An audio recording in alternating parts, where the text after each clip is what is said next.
Okay, Lee, you're up. I want to thank everybody for coming to the Guerrilla reading series. We're back for our spring session. We have 3 great readers for you. So let's get right to it. Our first reader,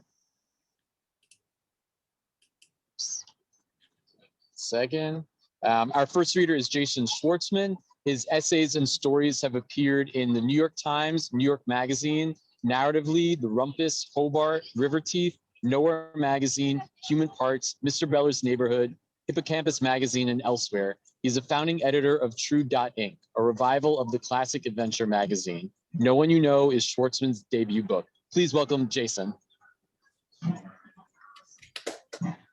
Hey, everyone. I wanted to thank Dixon Place, Guerrilla Lit, Marco, Camelia, and Lee. Really happy to be here and read alongside John and David. I'm going to read a few stories from a section called What Is Your Name, by the Way? It's all nonfiction. This one's called Distance. From far off, I see a solitary figure coming toward me. The distance gives us time to contemplate each other. It is the Detroitness too, this feeling that there are not many other people around. The tall beige buildings have shed their glass. The windows just rectangles of black. I'm trying to return to the hostel, my camera around my neck, my laptop and my backpack containing everything I've ever written. On a red brick wall nearby, there are 2 black arrows pointing in different directions. One arrow is captioned, "This way to lose." The other arrow says, "This way to die." I'm constantly comparing this city to St. Louis, giving it the short end of the stick. But it isn't quite fair. I spent so much time there, and I'm just a visitor here, a tourist with one quick view. The guy comes into focus, and I can tell he is homeless or very poor by the dirt streaks on his clothes.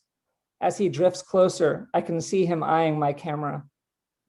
He gestures rapidly with frenetic hand motions while my heart thumps. He is going to rob me, and there's nothing I can do. There is no one even within earshot. It has been minutes and avenues since I saw another human being. And then I understand. He's deaf and he's signing, asking me to take his picture. He sees I'm not from here, that I'm trying to photograph Detroit. When I think of Detroit, I think of weedy lawns and the rubble within the Packard plant. I think of the Spectral train station. Maybe he's thinking, hey, I'm Detroit too. The man gives me his biggest smile and I take his picture. He starts signing again. I'm hungry, I think he's saying, but it's hard to know. Maybe he hopes I can help him get something to eat. I angle myself away. I think I have some singles, but fuck it, I think. I'll just give him a 20. The Detroitness. If the circumstances were slightly different, it could easily be my own ransom note, but I hand the money over without a word. He takes it, sees it. He is so surprised, he cries out. His hands are moving faster now, complicated patterns in the space between us. I can't understand any nuance beyond the obvious joy. The only word I know in sign language is the gesture for divorce. 2 fingers together in parallel and then moving apart slowly until the speaker's arms have reached their limits. The 2 people already transported to opposite ends of the earth. He can't stop smiling. We fist bump and I walk away, but after a few steps, I look over my shoulder. I can feel the suspicion still in me like a toxin. I want to make sure he isn't following me, that he hasn't decided he wants more where the money came from. I'm naturally a little guarded, but I wonder if the suspicion is me or if it is me in this city. I look back and he's in the same spot. He hasn't moved an inch. He's still smiling, signing, saying something I wish I could hear.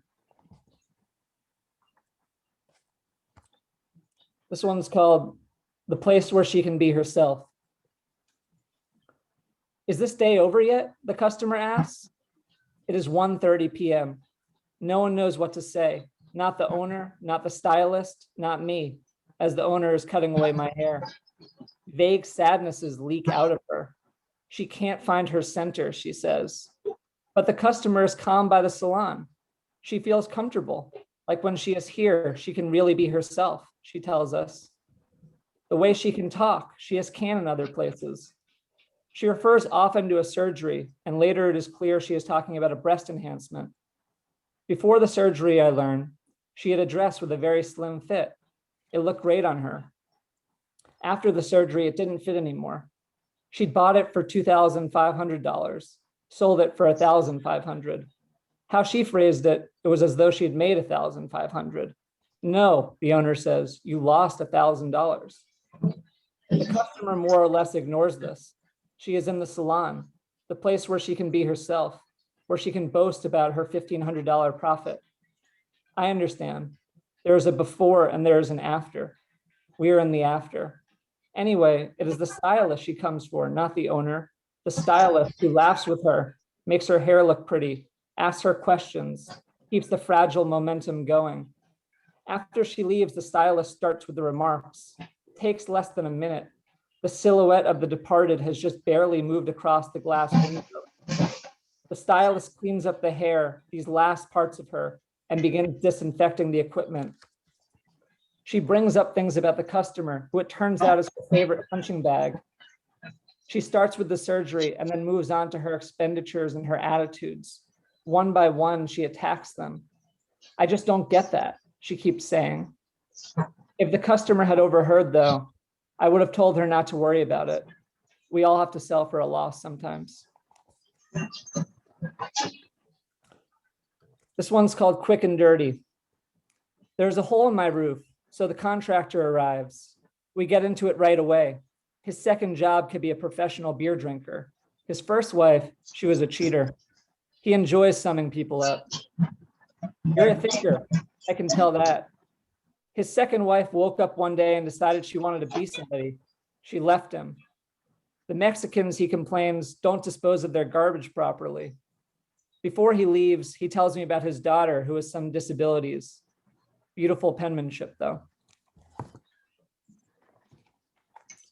This one's called Details. Elle and I still work in the same office. Our boss doesn't know we're not together anymore, doesn't know we were ever together. He has invited us north to help with his new home and to learn about carpentry. He has been renovating for 7 years, but it is finally almost finished. Every free second he has goes into the house, his Saturdays, his Sundays. His fiance is there too. He calls her love. We bike past crumbling brick houses until we reach the dreamy property where they live.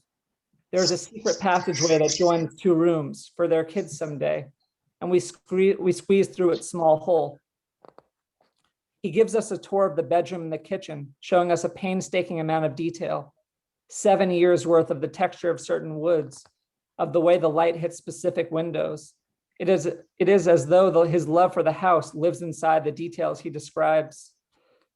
Elle and I are there to learn, but mostly we stand on ladders, stuffing insulation recycled from jeans. Blue dust slips past our surgical masks. It clings to our throats. One day soon, I'm sure, she will remove my picture from her wallet. We are still transitioning out of our intimacy. There is so much dust I can barely see. Not her constellation of freckles, not her ink-colored eyes. This one's called the History Channel. My mom is friends with his mom, and we hang out when we were little. Later, not so much. Years pass. His family comes to visit my family. Carpets have been pulled up, walls smashed into rubble and carted away, furniture replaced or rearranged. We are grown up now. I love the History Channel, he tells me, before even the hellos. I raised my eyebrows when he asked me if there's been anything good on lately. I tell him I have no idea, and he looks hurt. I think back. It's true I used to like the History Channel when I was younger. As I'm thinking, he explains that all he heard growing up was that I watched the History Channel. Why don't you watch the History Channel? His mom would ask him. This one's called If God Were a Woman. Are you from around here? A man asks me. One of those evangelical guys who seems to be a professional nuisance to the casual pedestrian. I'm heading to a cafe in the Arab quarter of my neighborhood. We are not far from the local mosque, but this man seems to be Christian. He's holding a Bible. I'm Jewish, so it feels like I'm stepping inside of a hammy joke. Like anyone else, I have been asked to stop 1,000 times by someone like him and almost never have, but I happen to be in a good mood.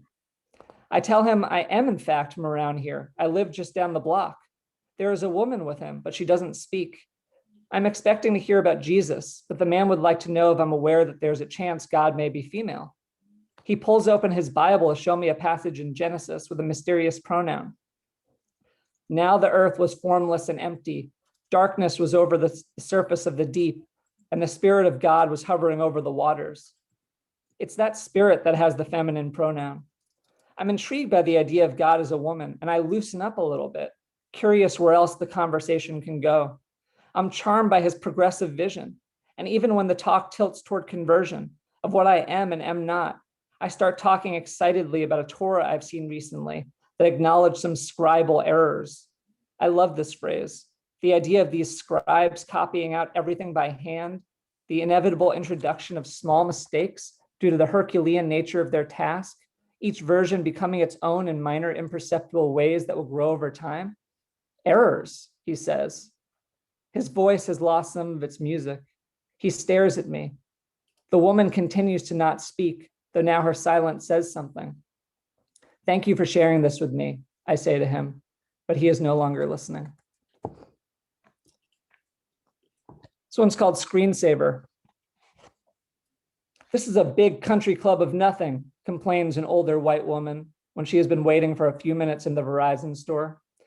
A younger Black female employee is trying to figure out why my iPhone isn't charging. She's convinced that something is stuck in the slot. She pumps compressed air into it to remove lint and dust, but that doesn't work.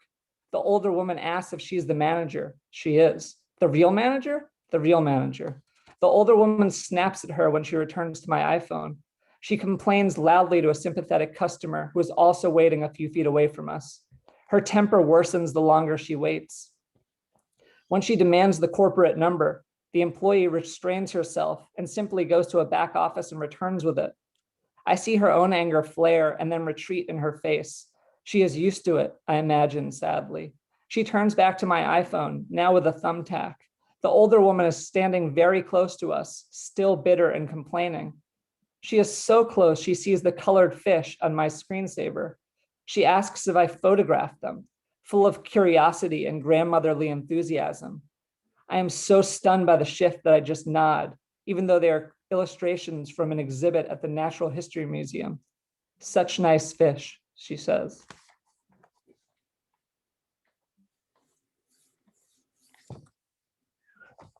This one is called She Used to Be Someone Else Too.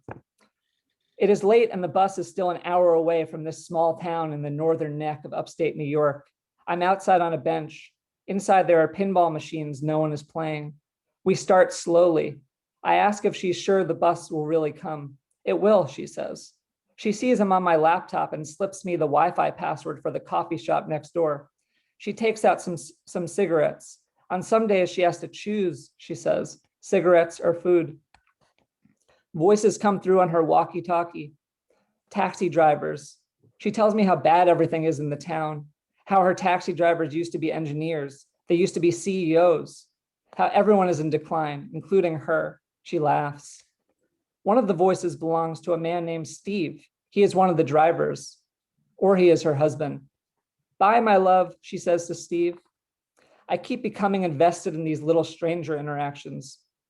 I can't tell if I'm just searching for something to spice the vacant hours, or if it is because of something larger, my real life turning into a wasteland where unknowability and drama and color are flowers that no longer bloom. Thanks, sweetheart, she says to Steve. I can't tell. Taxi driving is where they can hide, she says to me, not without sympathy, now that they're no longer engineers, no longer CEOs. She used to be someone else too, she tells me in between drags, used to study anthropology.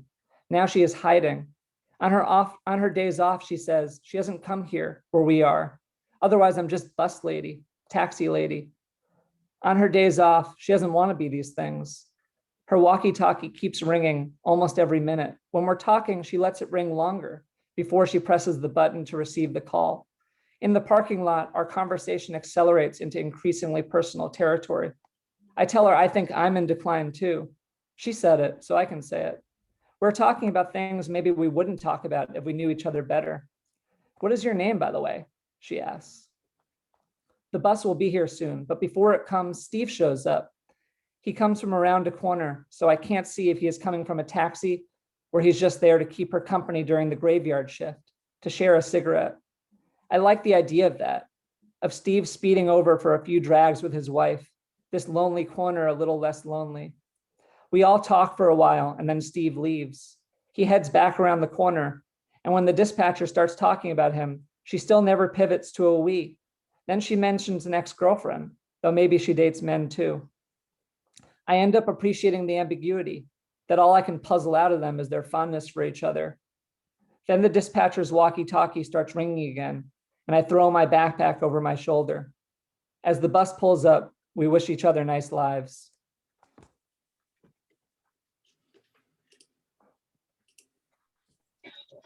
Thank you so much, Jason. Our next reader is Jon Roemer. He is a writer and editor based in San Francisco.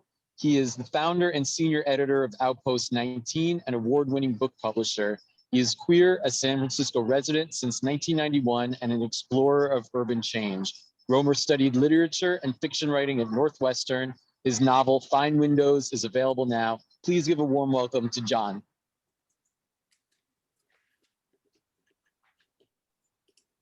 Thank you. Really excited to be here. Thank you, Lee. Thank you, Marco, for making this happen. So I'm going to read pretty briefly from a new book I just finished, a novel. It's called For the Love of Electric Submarines, and it's also set in San Francisco. Five Windows, my first novel, came out a couple years ago, and it was set on a hill in San Francisco. This new one is set on the same hill up a few blocks, and they have nothing to do with each other, as I think city life usually often is. So I'm going to read from chapter 2, which is where it gets fun. This is goes into a little bit of the history of a central character who lived around the time of the Great Earthquake in San Francisco. The rest of the novel is set in the present time, the past 30 years, tracking lives between the 1990s and now. But this one is about the man who built the house that they all used to live in or drink in or do something in. And it's set in about 1908. So it's called Luca, A Boy Among Woodmen. 30 years ago, the center of the world was across town. A row of 3 Edwardians stood tall and stately, each with its own tower of sunny bay windows, each topped by a gold leaf onion-shaped dome, like you see at the Kremlin, or on local Russian churches, or behind animatronics inside It's a Small World. They're striking because they look purely fanciful, like they are not actually useful, or they used to mean more than they do now. On the 3 Edwardians, on top of each of their domes, the same weather vane was ceremoniously planted. A bare-chested man balancing on his tiptoes, one leg stretched behind and one arm stretched forward, muscles rippling, pointing windward. The figure was inspired by a charismatic dock worker, the light-footed driver of an electric submarine. The vanes rarely turn in the same direction, but they signal something earnest and exuberant, something special from the start. Pietro Luca built the apartments quickly over the summer of 1908. 2 years after the ground had settled from the earthquake and the city was trusting the earth under its feet again. He'd arrived 8 years before, he'd seen the filth of the port and the debauchery of its wealth, and when the quake hit, he wrote it out on a quiet hillside, by himself with the rumble, on a solo breakfast picnic of packed sausage and hard cheese. Then he watched the city burn and walked through the ruins that smelled like damnation, believing what it needed was calm and clean refuge, respectable homes for respectable people who wanted to be surrounded by the same. On the edges of the city, simple shacks popped up, small clapboard houses, purpose-built for anxious families left homeless by the disaster, parents and their children, sometimes multiple generations. Back then, they were cramped, stripped down and basic, but dry, safe, and cheap. Bare-boned, Luca called them, crude, disturbing. His own family was an ocean or two away, but he found these tiny dwellings unacceptable. They gave him the shivers, sending him on wide detours, convinced a proper family could never rise from there. Luca had no means and no room to talk. He had a long way to go before a shack of his own. He lived alone in a boarding house run by Woodmen of the World, a bargain-priced residence devoted to the well-being of virtuous working single men. Day and night, it felt a few ticks short of that, raucous and foul-smelling, the halls busy with fistfights, the walls scarred from arguments, the stench of booze and smoke in the carpet and stairs. Luca kept to himself and rarely spoke to his fellow residents. He hurried in and out, eyes on the floor. There were no kitchens or dining halls, so hunger lay thick, delivering wild mood swings among his fellow lodgers. He tried to get along, but was kicked out repeatedly for his own quiet rule breaking, keeping fish that went bad on the floor of his room. Woodman gave him his start, though, a single bed, a bureau with drawers, and a bathroom down the hall he shared with a dozen men. He bided his time there, eyes down but dreaming up, always aiming for the substantial, more in line with what he'd seen on the city's grand boulevards. On the floor of his room, he sketched on fishmongers' papers, noting new developments, duplicating the floor plans, and keeping long lists of ready and available parts. He didn't start from scratch. He stuck to his notes from his walks around the city. Daisy couldn't stand the woodman's chaos. He only added a few flourishes. The onion domes were inspired by his hometown in Italy, fundraising pamphlets for the churches of San Remo. And the vanes, the original vanes, were meant to be nautical, a ship with 3 masts like the one he arrived on. They're meant to signal safe harbor, to keep families close, he told his bankers. And overall, the 3 buildings, they'll be conspicuously nice, comfortable, congenial, to attract the right people who will never want to leave. It took 8 years, but after scrimping and scraping, he stood in front of a few lenders and unrolled his sketches, the whiff of fish traveling with them let loose in the room. He talked fast and pushed hard without breathing through his nose, and thanks to all his plannings, won speedy approval. Handshakes came quick, followed by a signed deal, which also included accelerated repayments, because that was Luca's way. He liked doing things quick, no matter the cost or his full understanding. He'd left Italy in a hurry with his father on his deathbed after suffering a bad fall from a rented horse. A mindful dresser, he had leaned down to swipe at the dust on his shoes and ended up landing on the back of his neck. No one would say where his father was headed or why he'd rented the horse in the first place, except that he was headed away from his family's home, notoriously overcrowded, jammed with many children, and he was carrying a dozen roses when he fell. I really don't get it, Luca tried asking questions. I don't remember him bringing roses home before. Luca kept vigil along with his siblings. 11 of them gathered around their father's bed, packed close and fidgeting through his hours of struggle, the constant wheeze, the sudden cough, raspy and labored. Pietro stayed in the doorway, but a hairy priest had squeezed in, as well as an afflicted doctor who brought his own coughing, while his mother sat bedside, bent over in prayer. She gave Luca a look and broke off her supplications before lifting 2 toddlers from her lap, yanking at her sweater, babbling in her ears. Then she rose and gently repositioned her eldest daughter, lost in daydreaming humming, pulling a brush over and over through her hair. She navigated several more before she got to Luca, squeezing past the twin boys who'd just gotten through cholera, smiling at the bald one who'd never grown hair, and pinching at the girl quietly choking her doll before leaning in close to Luca. "Think before you talk, boy," she whispered at him. "Look around, take it in. It's time you start thinking about everyone in the room." Luca pulled back. He gave her a concerned look. "Of course, always family first, mother." She looked down at her shoes. She straightened her poor sweater. "Let me try again," she told him, hissing in his ear now. "There's no room for you, sweetie. You've got to go." She turned back to the room, stretching her arms overhead, then pulled a knee as high as her chest, careful she didn't land on one of the dear small ones. Luca looked over his shoulder. A small crowd had gathered, filling the hall to his father's bedroom. They were looking at Luca like he must have more to say, an extra detail or two about his father's habits. There was a woman who was bringing fresh garlic soup daily, and the grocer preoccupied with the Luca family tab. Another priest was back there, and the widow from next door, nearly hidden under layers of spidery black lace. Pietro turned to his mother. I don't understand. Me? You mean me?" But she was back at the bedside, working her rosary, wiping a whimpering child's nose on her sleeve. "Like right now," Pietro said. "You want me to go? Where?" His whole life, he'd only been 3 places: to church, to school, and to the markets loaded with fish. He'd seen newspapers now and then from Milan and Marseille, and he often watched foreign stevedores load and unload the docks. Apart from relations, he could only name a dozen individuals he'd met his entire lifetime, and most of them were packed in the hall behind him now. Pietro tried naming them, counting his options in front of everyone, plus that lady at the train station in Monte Carlo, though I'm not sure how that would work. His last birthday, his 15th, his father took him on a day trip to Monaco, where they disembarked at the train station, got ice cream with the view, then headed straight back to San Remo. Between trains, his father introduced him to a friendly woman who told Luca to count boats while she took his dad for a walk. He thought they'd had a nice time. He'd always been a good boy.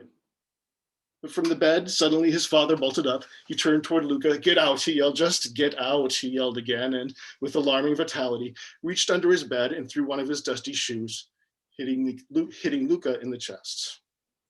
His mother began wailing, jumping from her stool, and with outstretched arms pushed Pietro Luca from his father's home. They both shoved their way through the overcrowded hall, but she managed to grab her husband's thrown shoe and shove it in a duffel, which she forced over his shoulder as she hustled him out. "This is really happening? This isn't the grief talking? You don't think he's delirious?" Pietro tried reasoning, but landed on the street.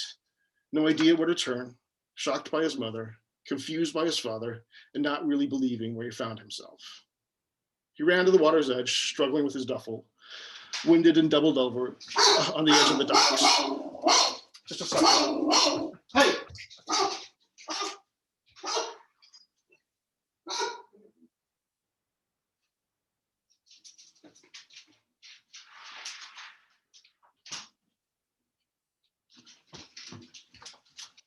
Wow, thought that was a break-in. It happens.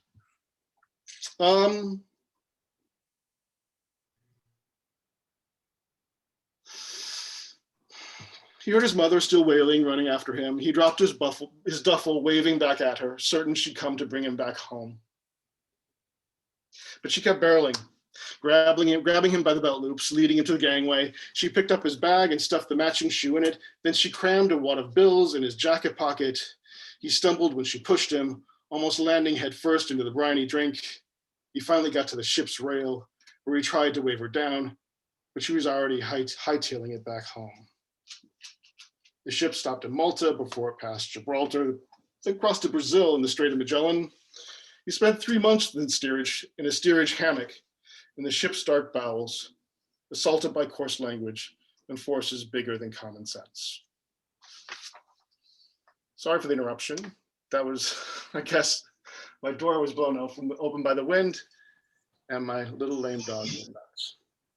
So thank you. Your dog was into it, John. That's all you could say. Right Yeah. there with me. Really good listener.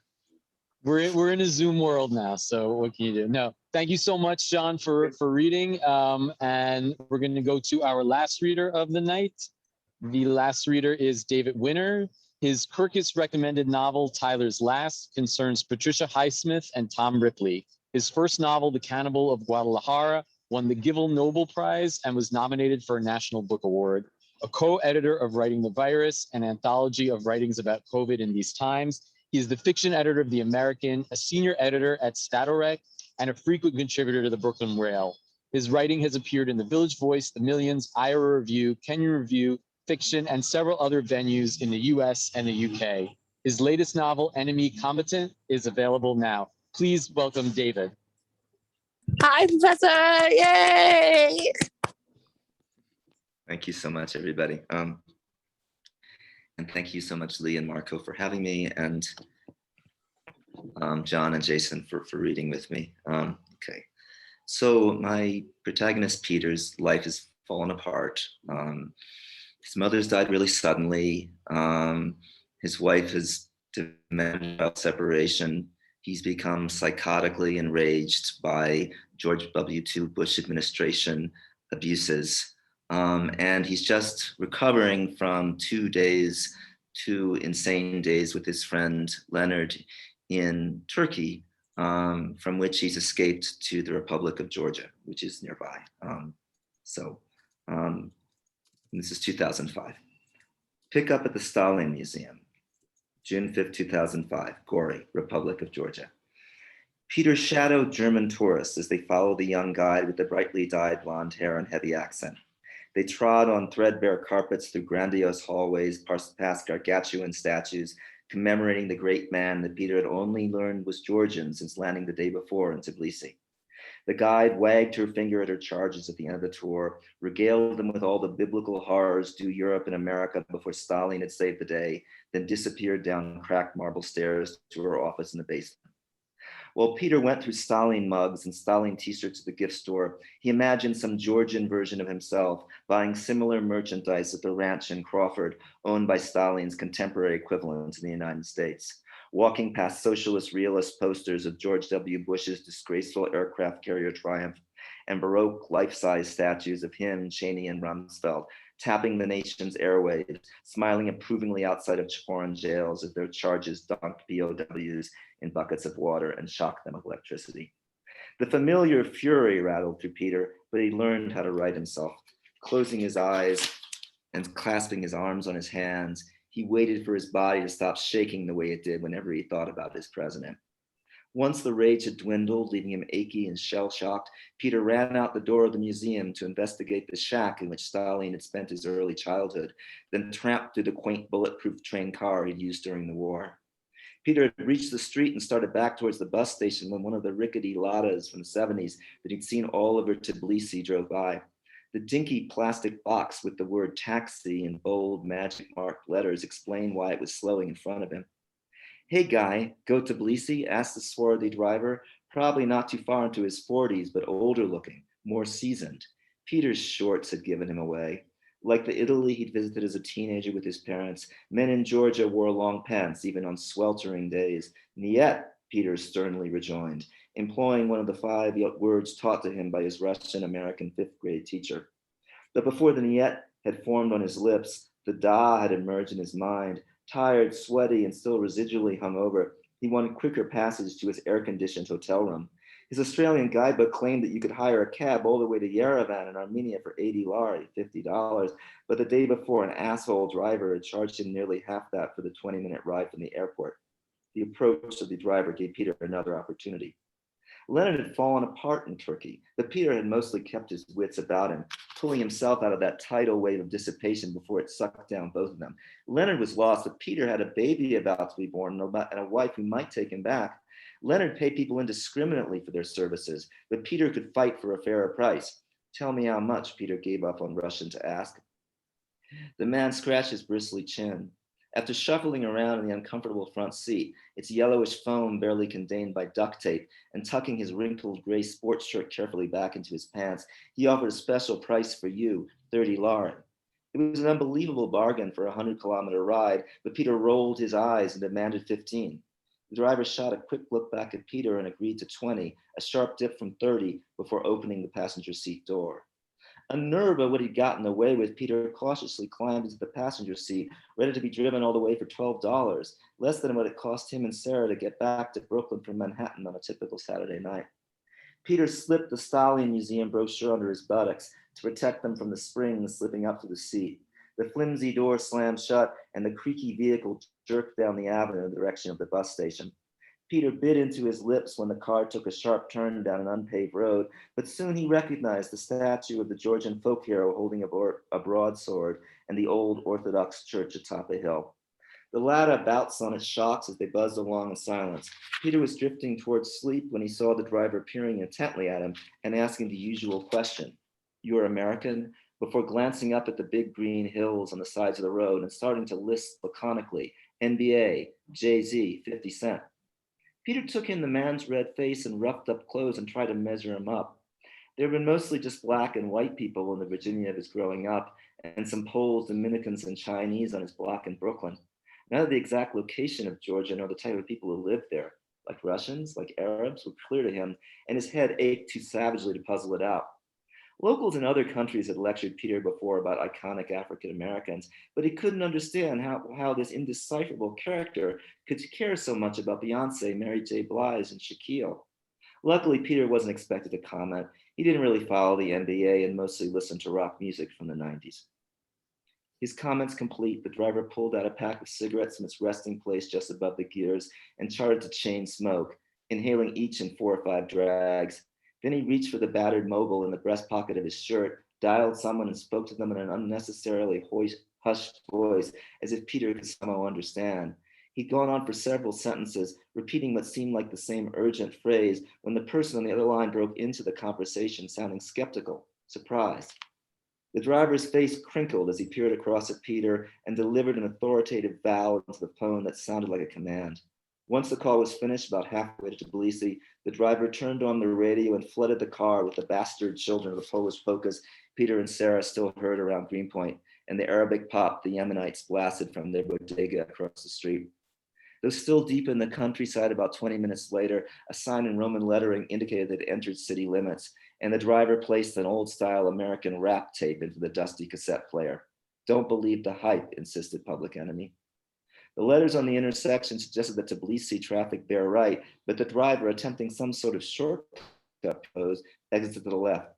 "Pick up friends," he assured his jittery passenger. They turned off the small road onto a gravel path and stopped in front of a 10-story Soviet concrete block nightmare with many of its windows broken.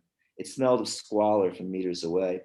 A spooky old woman peered down at them from a second-floor window, while the back door of the car suddenly opened and 2 more people jumped inside. Their sun-stained faces and scraggly dark hair made them look prematurely wizened, and the first one's tumescent body barely fit into his green-colored jeans. The dark skin and slanted eye of the second man made him look gypsy, part gypsy. He smiled nervously at Peter through chapped lips. "Now we go to Tbilisi," announced the driver. Except rather than heading on the gravel path towards the highway, they circled around the apartment complex, splashing through gullies filled with water from the last rain. An old wooden tobacconist stand stood adjacent to a grove of sooty pear trees, but the opening through which merchandise and cash had once been exchanged was boarded up. The car lurched to a halt, and the bulky guy leapt out and kicked in the stand door, which marked a change of atmosphere inside the Lada. The driver glanced at Peter, then jumped out of the car. He circled around it like an obstacle course, stopped, then circled again, before abruptly pausing in front of the passenger side. Peter's hands started shaking, and his chest expanded against his shirt. He had no idea of normal here, but this just wasn't right. Wheezing asthmatically, the driver looked up at the sky, crouched down on the ground, and made the sign of the cross. And suddenly everything quieted. Peter could no longer hear cars from the road or radios and televisions tinkling from the apartment building. The driver breathed in a solid breath, and everyone sprang into motion. The 2 people in back jumped out of the car. The driver pulled open the passenger door and grabbed Peter painfully by the crook of his arm. The gypsy, who had come around the other side, yanked at Peter's other arm. Together they pulled him out into the roasting afternoon. The green-jeed man approached, smiling kindly at him like an unlikely ally, but balled his hands into a fist and spat Peter's chin. Peter's jaw quivered, his torso shook, eyes fogging and heart racing. He flailed his arms and legs while gazing longingly at the relative safety of the apartment building. As Peter was catching his breath, waiting for a better opportunity, the green-jean man kicked in Peter's knees and shoved him easily down to the dank dirt floor of the tobacconist stand. So I'm going to read just a little bit from something that happened 3 months earlier to Peter.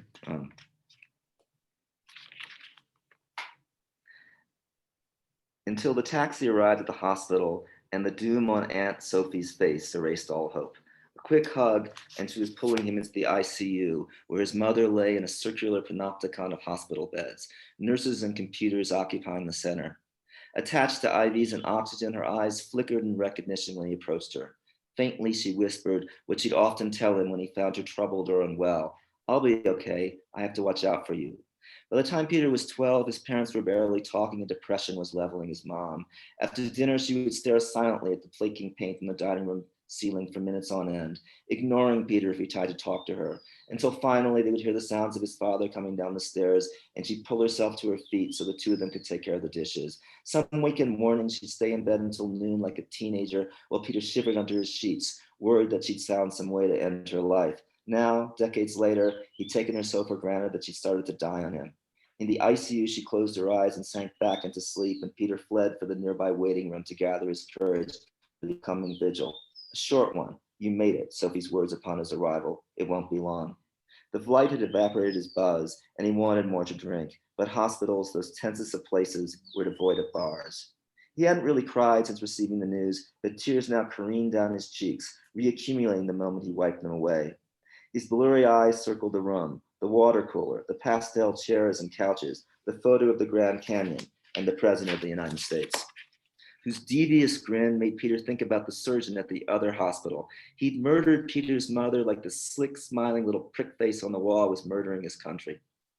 Back in the ICU, his mother shallowly breathed, and Peter watched her vitals flash across various screens. Blood pressure, pulse, temperature, blood oxygen. The lines on the EKG screen were shaking like he'd seen in movie death scenes, except not. He led a sheltered life. He'd hardly been in hospitals. He'd only once seen someone dead, a middle-aged Black man being carried from a Brooklyn apartment building. Sophie sat in the chair across from Peter. She had a Bible in her lap below a Vanity Fair. Her eyes were closed, but she was not asleep. His mom's temperature looked normal, the oxygen about 90%, the blood pressure was good, 100/80, even though she had hypertension, except not so good, he couldn't trick himself, low because she was dying. But her vitals stayed stable as he watched them, slipping a little, the oxygen to 89 and back up to 90 again. If he stared at the screen and concentrated, maybe they would stay the same. Maybe he could stop this from happening, but she was rasping. Despite the oxygen on the screen, she was struggling to breathe. Her name was Alice, quaint sounding now so ephemeral. Suddenly her eyes flipped open and she moved her hand just a little in the air. She looked around for a moment, but she didn't seem to be focusing on anything, except she was, on her only child. She looked up at him and let his eyes in the air. He knew what she meant, not the ugly drop ceiling, but the heaven that lay somewhere above it. Sophie had seen the gesture. Don't fight me on this, she told Peter. His great-grandparents had come from Poland. His grandparents had brought up their 2 daughters Catholic. Alice didn't go to mass. She kept no pictures of Jesus nor Mary around the house, but she had faith. Sophie, not so much, except she was pulling some beads from his mother's purse that lay in back of the chair, beads attached to a crucifix, rosary beads. She'd purchased them before the first surgery when she began to feel so ominously ill. Our Father who art in heaven, began Sophie. Peter mumbled the words that he'd learned his mother had briefly insisted that they go to Sunday masses together at St. Vincent's, the church near the grounds of the university. So thank you so much. Thank you so much, David. I want to thank all of our readers, Jason, John, and David. Please look in the chat for purchase links for all of their wonderful books and support them as well. Support Dixon Place. We as Guerrilla Lit will be back in May. We'll still be on Zoom. Maybe in the fall, we'll be back at Dixon Place. Who knows? But for now, you could follow us and come back next month when we'll be back on Zoom. And again, thanks all for all the readers, and thanks everybody for coming out.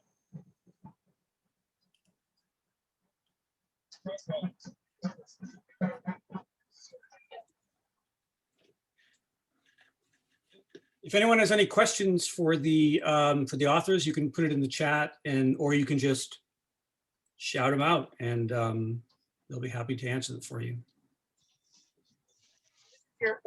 Okay, thank you. Are you almost done? Yeah. Sorry.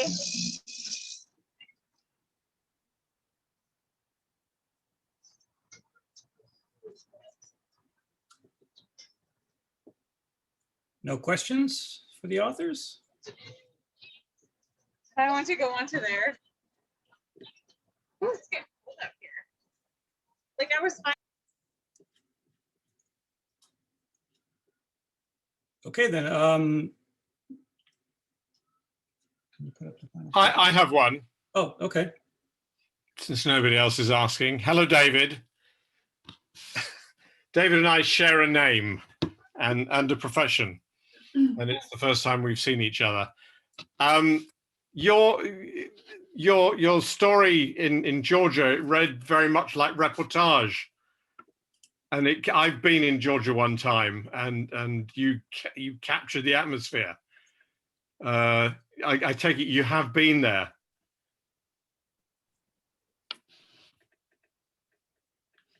You're muted. I can't hear. Sorry. Yes, I have been there. Thanks very much. Yeah, I was there 6 or 7 years ago. Yeah, it was very much like the way I described it, except everyone was really pleasant. No one did anything threatening or strange. You know. Yeah. But there's an atmosphere of, There is an atmosphere. Yeah, yeah, exactly. yeah. And I never went to Gori, but I hear it's a very bizarre place to anybody who doesn't think that Stalin is a wonderful person. Right, right. Well, you forswore that perversion. It was perverted to go to Gori, but I went there anyway. And hello. Hello, so nice to see you. Thank you so much for coming.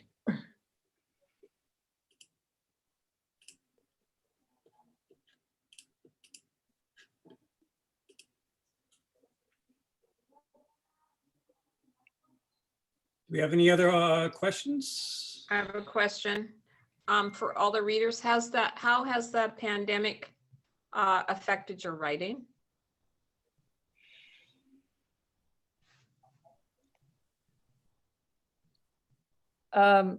Yeah, so I think weirdly for me, it led to a really productive period, just because it siloed me inside the house, and didn't feel like there was a lot else to do. So some of my excuses for not writing didn't really fly anymore. Yeah, it wound up being kind of I didn't write this book during this period, but it did feel like kind of a little bit of a reawakening, which was really nice. So at least one nice thing for me came out of the pandemic. Yeah.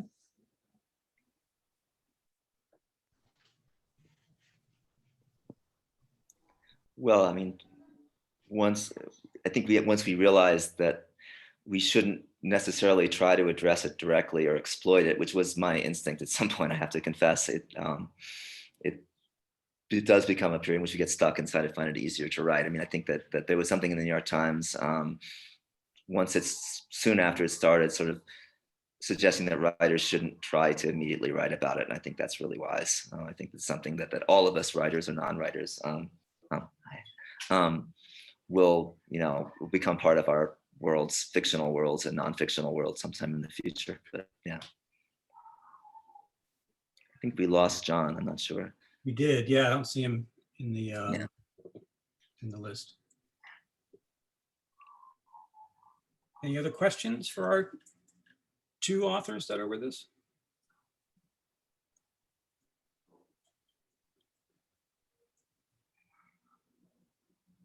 Okay, then thank you so much for coming this evening, and stay safe. And we'll see you all again next time. Thank you very much. Have a good night.